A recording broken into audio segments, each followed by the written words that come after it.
এবার তোমরা ইফতারে আইটেম হিসেবে এরকম পারফেক্ট একটা চিকেন বল রাখতে পারো, যেটা বাসায় বানানো একদম ইজি। তো চলো আমি তোমাদের সাথে স্টেপ বাই স্টেপ এই রেসিপিটা শেয়ার করতেছি। আর এটা একবার বানানো শিখে গেলে দোকান থেকে আর কেনার কোনো প্রয়োজন নেই। এটা খেতে অনেক বেশি মজার। তো আমি প্রথমে এই জায়গায় মুরগির বুকের মাংসগুলো নিয়ে নিছি, অল্প কিছু পরিমাণ নিয়ে নিছি। তারপর এর মধ্যে দেওয়ার জন্য আমি এখানে একটা পেঁয়াজ কুচি নিয়ে নিছি, 3-4টা কাঁচামরিচ কুচি নিছি, আর সাথে একটু ধনেপাতা। তো সবগুলো আমি এখন মুরগির মাংস একটা ব্লেন্ডারে ঝাড়ে দিয়ে দিতেছি। তারপর পরিমাণ মতো পেঁয়াজ কুচি দিতেছি, তারপর যেই কাঁচামরিচ কুচি এবং ধনেপাতা কুচি। তোমরা চাইলে ধনেপাতা কুচিটা স্কিপ করতে পারো বা পরিমাণে কম দিতে পারো। আর যদি তোমাদের ঝালের পরিমাণটা বেশি হয় তাহলে তোমরা এটা কম দিতে পারো, সমস্যা নেই।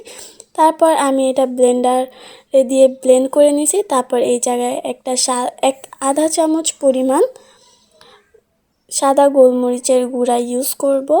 তোমরা এই জায়গায় তোমাদের ঝালের পরিমাণটা কম রেখে দিতে পারো তোমাদের ইচ্ছে মতো। আর আমি এই জায়গায় আদা রসুন বাটাও দিছিলাম, যেটা ক্যামেরায় নেওয়া হয় নাই। তারপর 2 টেবিল চামচ পরিমাণ কর্নফ্লাওয়ার দিয়ে দিতেছি। এখন এটাকে ভালোভাবে ব্লেন্ড করে নিব। কিন্তু এই পর্যায়ে মনে রাখতে হবে কোনো পানি দিয়ে মাংসটাকে ব্লেন্ড করা যাবে না। তারপর এই যে দেখতে পাইতেছো আমাদের ব্লেন্ডারে ব্লেন্ড করা হয়ে গেছে। আর কোনো প্রকার ঝামেলা নাই চিকেন বল বানানোর জন্য। তারপর কি করবা, এগুলাকে এখন নিয়ে নিতেছি। তোমরা দেখতেই পাচ্ছ যে আমার এই জায়গায় কোনো পরিমাণ পানি দেওয়া হয়নি। তো এগুলাকে একটা পারফেক্ট সাইজ দেওয়ার জন্য এখন আমি হাতে কিছুটা পরিমাণ তেল নিয়ে নিছি। এখন তোমরা তোমাদের ইচ্ছে মতো মাংসের কিমাটা নিয়ে নিবে এবং পারফেক্টলি একটা বল শেপ দেওয়ার চেষ্টা করবা। প্রথমত যেহেতু হাতে একটু তেলের পরিমাণ বেশি থাকে, তাই একটু বল সাইজটা করতে প্রবলেম হতে পারে। তোমরা এক্ষেত্রে একটু সুন্দর করে দিয়ে নিতে পারো।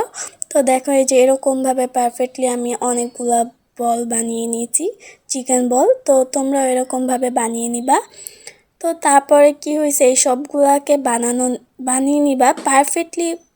খেয়াল রাখবা যেন তোমার সবগুলো চিকেন বল একই সাইজের হয়, তো দেখতে সুন্দর হবে। আর এইটা বানানোর পর স্পঞ্জিটাও সুন্দর হবে। তো এই পর্যায়ে আমি একটা কড়াইতে দিয়ে দিছি, প্যান বসিয়ে দিয়েছি চুলায়। তারপর এটা অন করে দিছি। তারপর এর মধ্যে পানি দিয়ে দিছি। পানির সাথে একটু পরিমাণ তেল ইউজ করব আমরা এই জায়গায়, যেহেতু সিদ্ধ করার সময় চিকেন বলটা একটার সাথে আরেকটা লেগে না যায়। তোমরা চাইলে তেল স্কিপও করতে পারো। তো আমি একটু তেল নিয়ে দিছি। এখন যেই পর্যায়ে এটা একদম বলক উঠে আসবে, ওই পর্যায়ে তোমরা এর মধ্যে চিকেন বলগুলো দিয়ে দিবা। আর মনে রাখবা যে পুরো পানিটা বলকানো যাবে না। এরকম যখন হালকা একটু নিচে দিয়ে বুদবুদ ক্রিয়েট হবে, ওই টাইমে দিয়ে দিতে হবে তোমাদের এইগুলো চিকেন বলগুলো। তো দিয়ে দিতেছি আমি এখন সবগুলো একসাথে দিয়ে দিবা, তাহলে কোনো সমস্যা হবে না।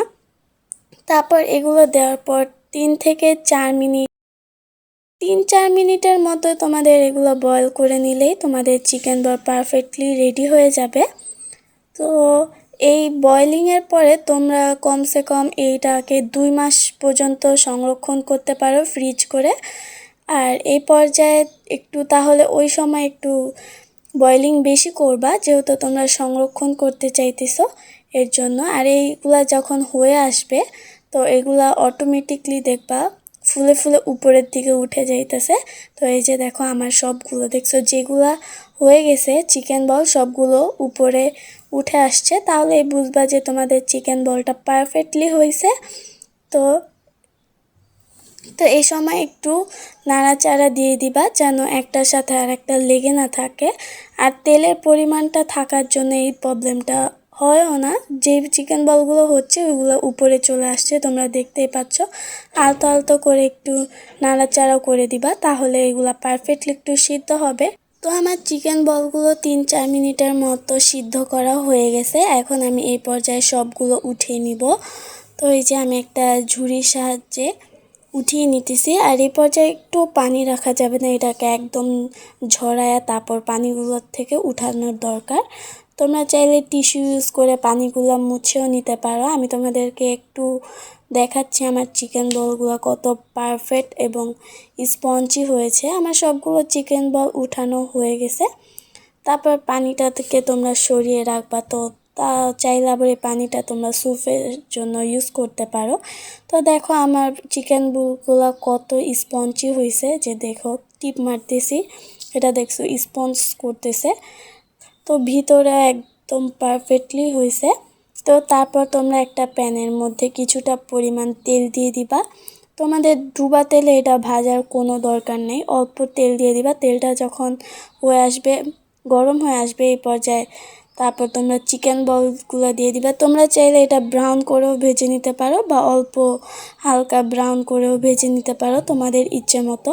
তো এই জায়গায় আমি সবগুলো চিকেন বল একটু একটু করে ভেজে নিতেছি উল্টে পাল্টে। তো দেখো পারফেক্টলি আমার এই জায়গায় সবগুলো চিকেন বল হয়ে গেছে, দেখতেই পাচ্তেছো। আমি এগুলাকে সুন্দরভাবে ভেজে নিছি। আমার ভাজার পরিমাণটা একটু বেশি হয়ে গেছে, তোমরা চাইলে এর থেকে কমও করতে পারো। এখন আমি তোমাকে এটা দেখাইতেছি ভিতর থেকে ভেঙে এরকম হয়েছে, দেখতে পাইতেছো কতটা পারফেক্ট হয়েছে, পুরো বাজারের মতো। তো এইভাবে তোমরা এরকম একটা পারফেক্ট চিকেন বল তৈরি করে নিতে পারো।